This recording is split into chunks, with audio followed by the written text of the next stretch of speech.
I'm amazed to be standing here today and wondering how it happened. What are the steps that led here?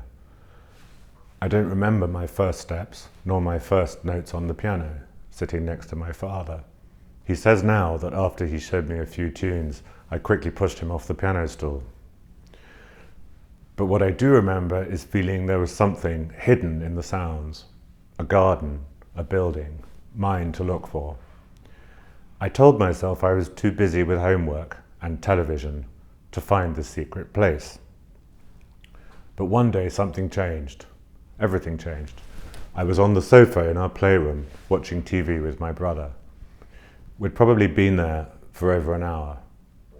I had a vague feeling of wasting my time and my gifts when I suddenly felt a fluttering. Was I ill?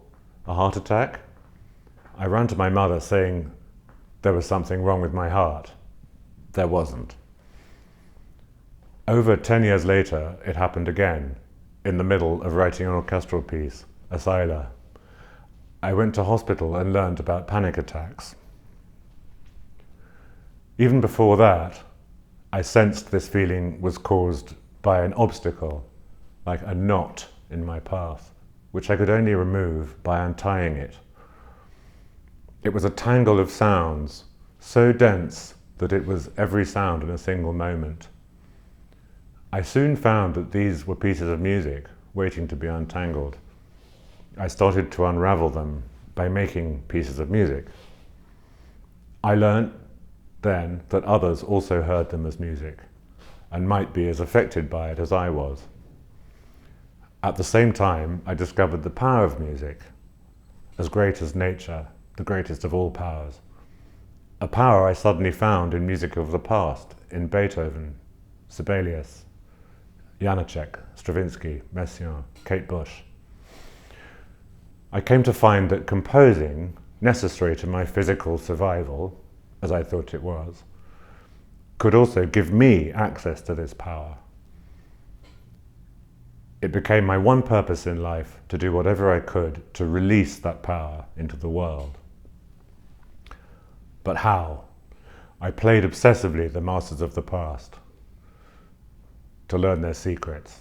And I learned that times change, but the problems are the same. As I worked, I instinctively avoided ideologies. I mistrust theoretical dead ends. And if I have, as this award generously proposes, extended frontiers, it's a result of activities necessary for my survival. I have more or less laboriously pursued my inclinations and ignored voices mandating what music should or should not be, in their opinion. It is especially pleasing to me that this recognition comes from Spain, land of explorers, country of visionaries. Bilbao was, as it happens, the first place on earth I laid eyes on beyond Great Britain, the island of my birth. The vision of this place, this horizon, different as it was from the city of today, was an inspiration to the boy on the prow of that ferry in 1976. Since then, Spanish art and culture have often been an inspiration to me, from the influence of Spanish music and traditional culture in living toys, through the conquistadors in America, A Prophecy, to Luis Buñuel's film The Exterminating Angel, which was the basis for my third opera. My mother, Thomas Adès, is an expert in surrealism, so I grew up with Dalí and Buñuel, and the paradoxes of Buñuel's work are part of my life. Buñuel called The Exterminating Angel his black pearl. Elegant society is trapped in a house for no reason. It's a philosophical mise en abîme and a delicious challenge to a composer, forcing one to cut to the bone. Why does any character do or sing anything? So Buñuel, this great figure of Spanish culture, banned from Spain for many years, pushed me in my efforts to stave off my ever-threatening heart attack, to find a musical America of my own.